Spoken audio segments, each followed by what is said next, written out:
Hey guys, this is Jessica from Core Creations. Today we're going to do some cutout sugar cookies, and when I was beginning, I think sugar cookies was one of the most frustrating cookie to make because it's very temperamental.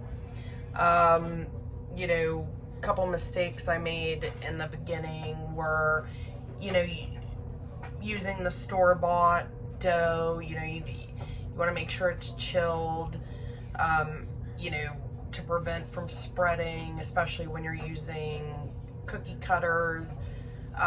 You're gonna slightly undercook where you would normally look for browning around the edges of a cookie. You definitely want a sugar cookie to be more undercooked than overcooked because it'll continue to cook out of the oven.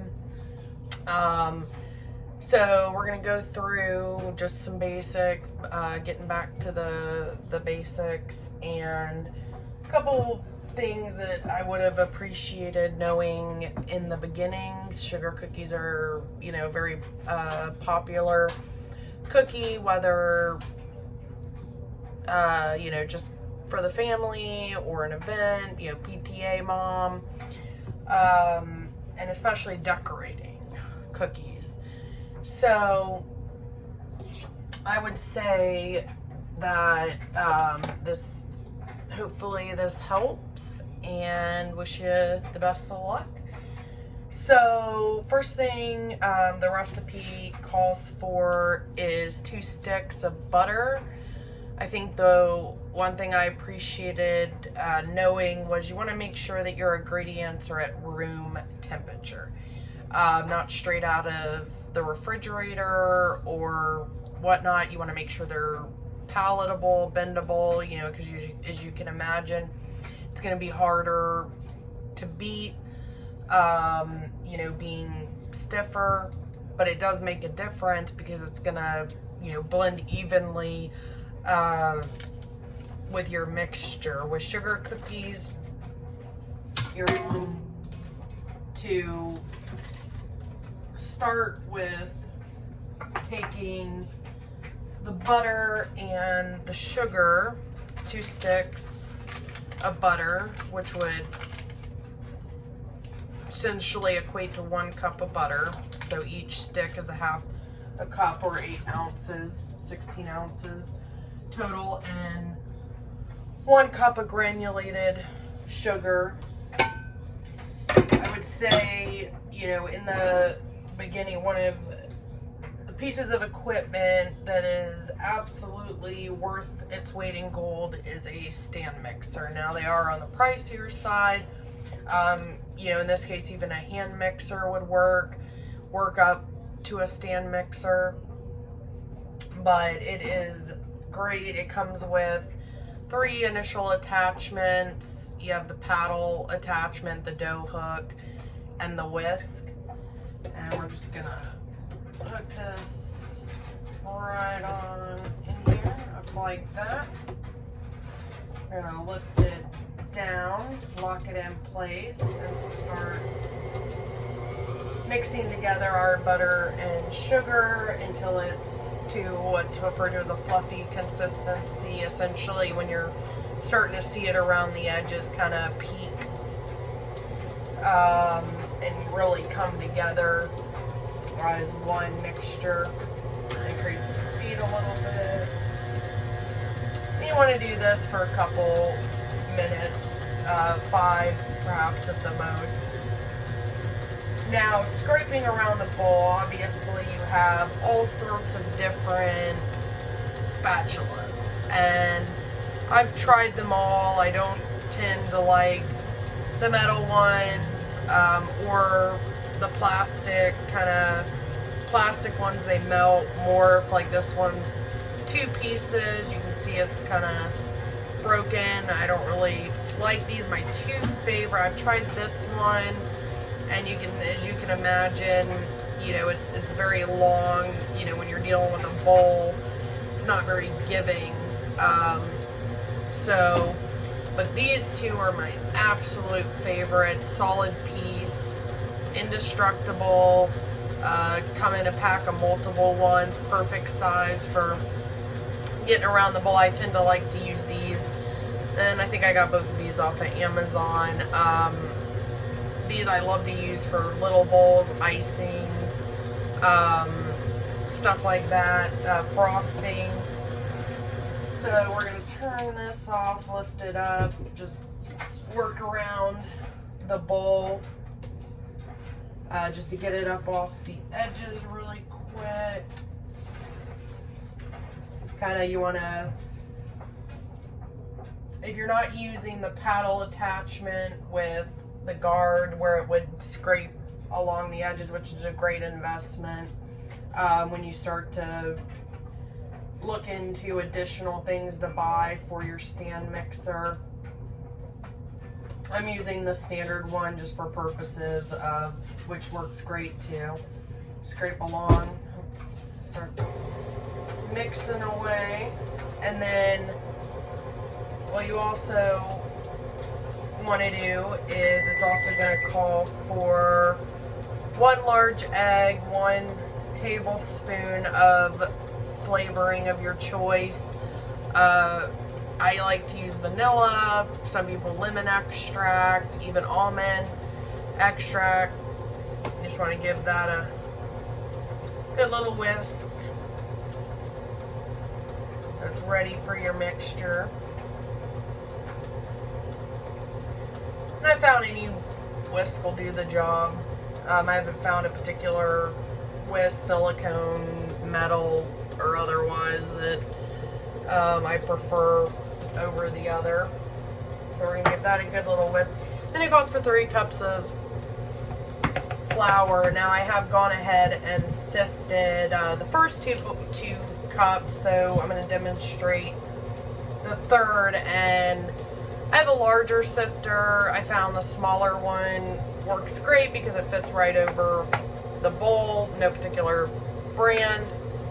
Anyone will do the trick usually. So we're gonna pour our 3rd cup in there. Give it a nice shake. And this is just to make sure all the lumps are out of the flour. Again, just like room temperature butter, ingredients, you just want to make sure there's nothing lumpy and it's easier to mix. So here we have our 3 cups of sifted flour to go along.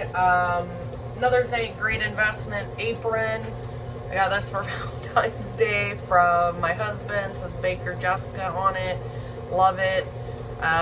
You know, even it does come in handy because, as you can imagine, with flour, everything coming up, it's great. But it also just switch hats, because many of us wear multiple hats. Mom, you know, workaholic, otherwise, you know, being able to feel like you're in your element is great. So I would definitely recommend an apron. They have some very cute ones out there. So we're done mixing our butter and sugar. So now we're just going to start to work in our last remaining ingredients, which 3 cups of flour, you're going to have 1/4 of a teaspoon of salt, 1 teaspoon baking powder.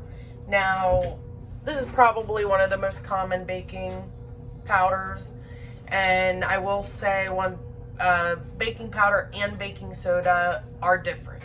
They are not one and the same, so just keep in mind out, but this is probably the most common available, you know, any supermarket, Amazon. You will use a lot of that, a lot of baking powder. It helps rise in baking. So I've already combined those ingredients in the flour, and you want to start with a little at a time, about a cup at a time, just to make sure it mixes and doesn't come flying up. Start a little slower. Now I will say, also something you can buy as an add-on is for your stand mixer, just a cover to prevent any, you know, especially when you're doing frostings, dealing with confectioner sugar. It's nice to have. You have a little, you can pour in ingredients, which is great.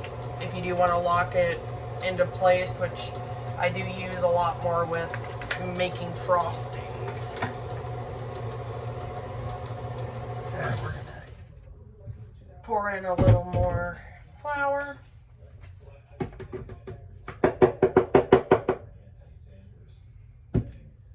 Give it a go.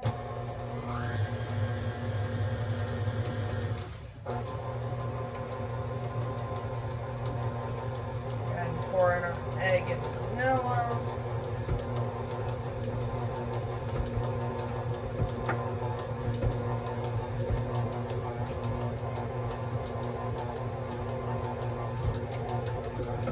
Stop that for a second. Give it a good.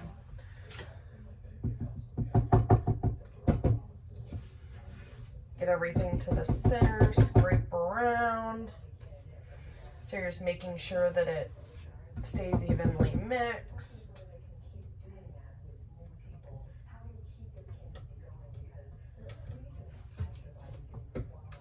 What I have found, you know, this is a great simple recipe, makes delicious sugar cookies. When I was first trying to bake a sugar cookie, it would spread. Funny enough, you know, my cutters. And what I wasn't realizing was you can't work with warm dough. You know, absolutely get to know your oven with a thermometer. Believe it or not, you know, it may read 350. We're actually cooking this at 375 for 8 to 9 minutes. But invest in a thermometer. This is like a you know, one has a clip on the back, but any one will work. Just get to know your oven, you know, especially older ones. There's what's referred to as hot spots. So the placement, you know, make sure usually that the cookie pan is, you know, as center in the oven as possible, but, you know, make sure that it's reading accurately.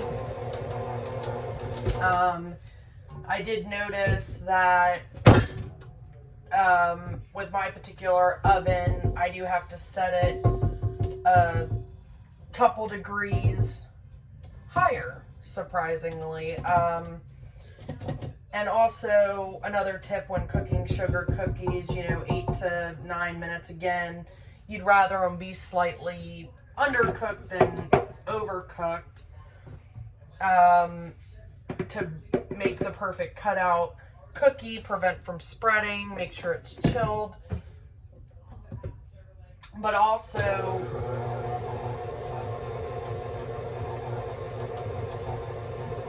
make sure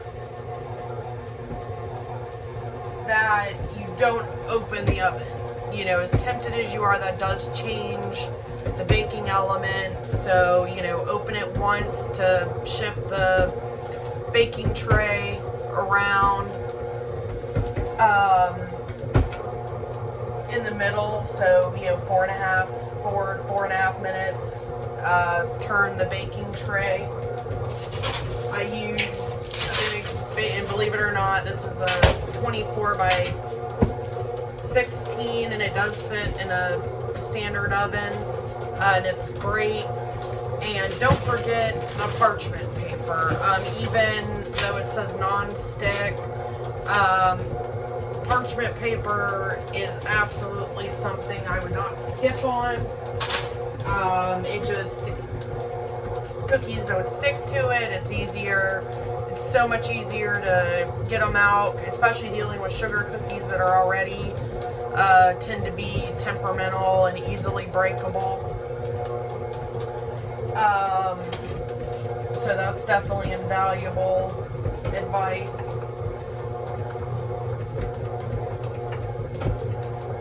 That I wish I would have known in the beginning. Also, you know, From a measuring standpoint, there's a lot of different measuring plastic. I have a set, several plastic measuring elements. I love this set. A couple sets that I got, from, these are actually magnetized, so you don't have to worry about kind of fumbling around with the ring or taking them off. These are great. Amazon. Even comes with a leveler, which is great. So I absolutely love these, that they come apart, easily magnetized. Also, I prefer the metal ones, instead of having a measuring cup for at least your dry ingredients. You're able to scoop right into the bag. So these are great. I would invest in, when you're dealing with batters more than cookies, where you have numerous dry ingredients as well as a lot more wet ingredients. I would definitely invest in like a larger capacity measuring cup, so you can just add all the wet ingredients together into one measuring cup, and you're not constantly having to change. So now that we have our dough, we're going to want to go ahead and knead that a little bit. So we're going to lift it up, get it off our paddle mixer. Should come right off. It is going to be a thicker consistency naturally as a dough. So we're just going to give that a little twist off. If I can get it off, there we go. And go ahead and knead. Now it is absolutely, you don't want to knead it too much. Just, it's going to end up looking somewhat like this. Just give it a good couple kneads, just so you can make sure it's coming together nicely, maybe for a minute or so. You want to chill the cookie dough in either a Ziploc bag or saran wrap, ideally overnight, at least 8 hours. If you don't have that kind of time, at least 4 at a minimum. You definitely want to, make sure that it's set and that, it's going to prevent any spreading. And then, 375 for 8 to 9 minutes. Opening once. After you, now also another very helpful tool is, they call this the French rolling pin, and it's cool because, as you'll see, it actually it has different attachments, so when you're rolling, it actually rolls it to the thickness that you need, and they recommend that sugar cookies 3/8, so it would actually be the highest or thickest attachment on this rolling pin, and it just rolls it out into the exact thickness you need to make your cutout cookies. So I would definitely get a French rolling pin. It also has measurements on the side, so it's been great versus a standard rolling pin like this. Now I have seen where you can still use a standard rolling pin. Interesting enough, a great way to measure the thickness of a sugar cookie is using, if you have some of those paint sticks, just 2 paint sticks on each side, and rolling out will give you the same 3/8 inch consistency, even 1/2, which is great. So this is definitely, and it comes with a silicone mat, which is great too. From a non-stick standpoint, you won't have to deal with as much flour or anything like that, because you know, that can definitely affect the sugar cookie as well. So we're gonna put this in some saran wrap and give it 8 hours, and then we'll do our St. Patty's Day and Easter cookie cutout. So if you enjoyed this video, hit the like button, and I will be following up with a video on cutting our cookies and cooking them and decorating and making royal icing. And I really appreciate it. Again, it's Jessica at Core Creation.